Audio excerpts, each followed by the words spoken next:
So now we're going to move forward by discussing more exotic forms of monopoly, or at least some of these examples we discussed, starting with our natural monopoly. So we call that a natural monopoly gets its power from economies of scale.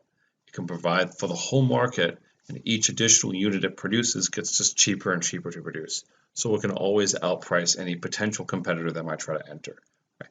The fixed costs are huge, but the marginal costs are very low. So the economies of scale kick in for the entire market, and it doesn't ever increase. Dams are like this, electrical power generation. A lot of utilities are like this, honestly, because there's a huge cost in networking everything, putting in the pipes, or putting in the electrical grid, or putting in the laying the cable for internet. Are some classic examples of a natural monopoly. But the rules don't change. First, we find the profit maximizing output, or marginal revenue equals marginal cost. Then we ask ourselves, at that quantity, what is the price that we sell? Well, quantity referencing demand is right here. And note how I set this up. I set it up with a downward sloping average total cost curve for the whole thing to reflect that natural monopoly status, that economies of scale.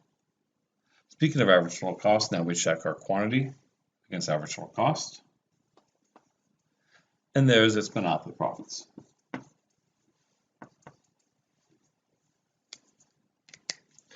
To find dead weight loss, same rules apply. We see where the optimal is, all the way out here where marginal cost equals marginal benefit or demand. And then we note that there's a gap between, there's a unrealized gain from trade where the benefits exceed the costs, but we don't go to that quantity. We produce too little. Again, they make their crazy high profits by constraining output. And that sort of highlights the importance of the barrier to entry. It's not enough to say a company is making tons of money. You have to find a barrier to entry to really identify it as some sort of monopolist or some firm with monopoly power. Right? If there's no barrier to entry, then that profit creates more output, if not from that firm, then from some other new entrant. And then prices fall, and then the monopoly profits go away. The whole point is being able to strangle whole quantity, to pull the equilibrium quantity, what we actually see, away from the optimal quantity, what we would like to see.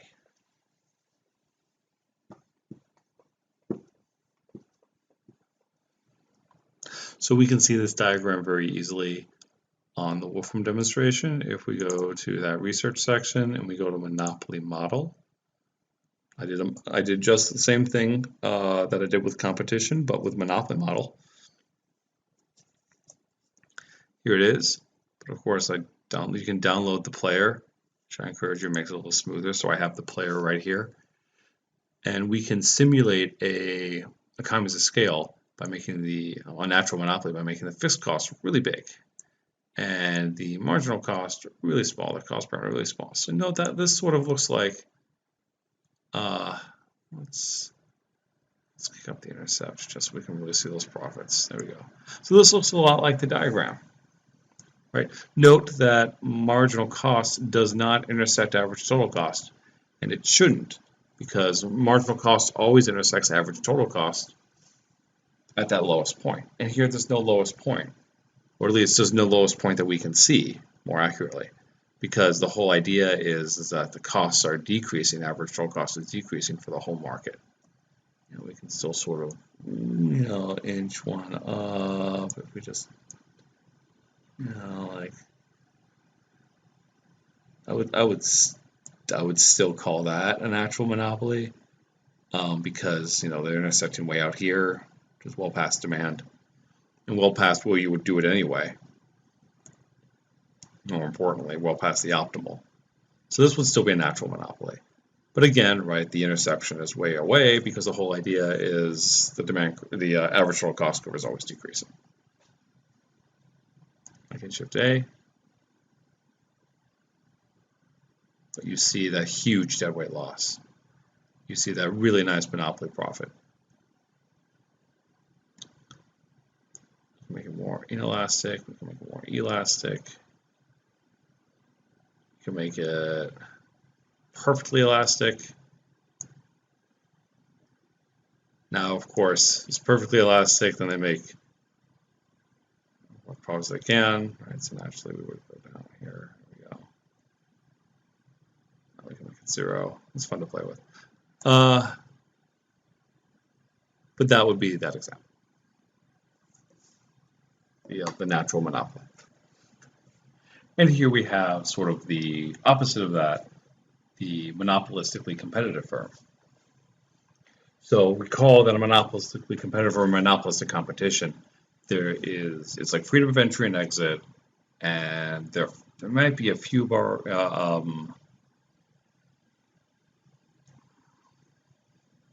so recall with monopolistic competition, there is still freedom of entry and exit, so it's not really a true monopoly. But there's also some product heterogeneity. Right? Products can be different. Not everything is the same. That's the monopoly part. So every firm has a little bit of price power, a little bit of price setting power. So therefore, we don't make the demand curve perfectly elastic. We make it just pretty inelastic. We make it just a little. We make it elastic, just a little less inelastic. So we make it, so rather than making the demand curve perfectly elastic, we make it somewhat or pretty elastic, very elastic, but not perfectly. So we still get a then we get a marginal revenue that's twice the slope.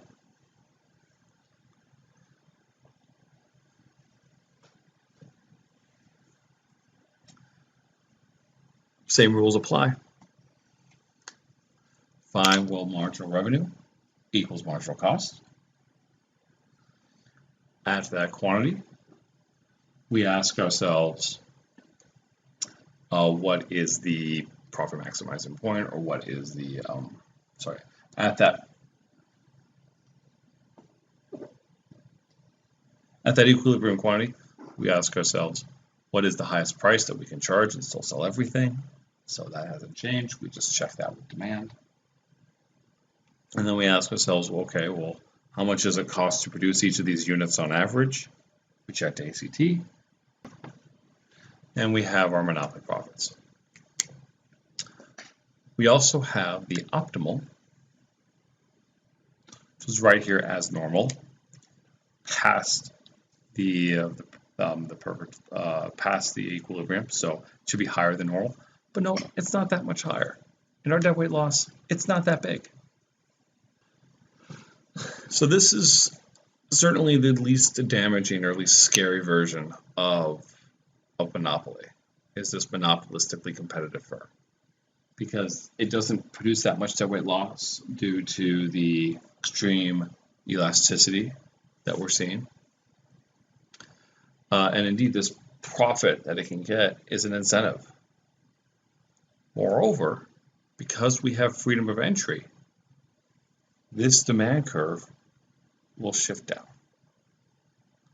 Essentially, the demand for this particular company's product will go down because there are other options. So people won't necessarily want this version. They might go with something else. And so just as we reduced the demand for the product downward when we did the perfectly competitive firm until they got zero economic profit, we can do that here as well. And we can see this again in the Wolfram demonstration. So here is the same situation, right? The intercept is very low. The slope intercept, it's not zero. It's not. This is our perfectly competitive firm. And we're just going to get a little bit. There we go. A little bit of monopoly power. Tiny bit of deadweight loss. See the little gray triangle? Tiny bit of deadweight loss. And then people enter the market. And the price falls, and the price falls. Demand curve for that product shifts down, shifts down, shifts down, until there comes to be a point such that profits are zero. So I'll do that exactly here. Oh, you get the idea. I'm going to note that deadweight loss stays. It's there. It's hard to see, but it's there. It's always going to be there as long as the demand curve and the marginal revenue curve don't match. But it's tiny, and it seems like a pretty small price to pay for the incentives that economic profit can generate. It's like, hey, if you can come up with some cool idea, you'll get an advantage over your competitors for a little bit of time. Granted, it's not forever, it's temporary, but it is an advantage. And that's really what we like to see in dynamic economies. Some companies rise, some companies fall. Sometimes it happens, sometimes it doesn't, because companies obviously don't like having things taken away from them. They don't like having their competitive advantage, so they try to construct barriers to entry. They try to prevent that, and that's why it's really important that we have institutions and rules and discourage those kind of barriers. They still happen, of course, as we discussed, right? Many of them are legal in nature, but it also sort of see the reasoning and value of things like antitrust legislation, which try to break up big monopolies.